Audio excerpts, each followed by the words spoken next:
Hello everyone, welcome to Tech Brain. My name is Sam, and in this video, I will show you how to add a background photo when sharing a feed post to your Instagram stories. First, ensure your Instagram app is updated to the latest version. Next, open the Instagram app on your mobile device. Go to your profile and select the photo you want to share. You can also select a photo from the search section. After selecting the photo, take a screenshot of it. Tap on the paper airplane icon below the photo to share it. Select Add Post to your story.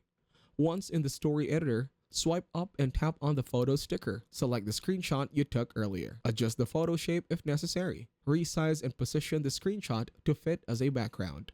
You can resize the original feed post and adjust it on top of the background photo. This way, you can add a background photo when sharing a feed post to your Instagram stories. That is it. Thank you very much for watching. Please make sure to leave a like and subscribe to our channel. Have a nice day.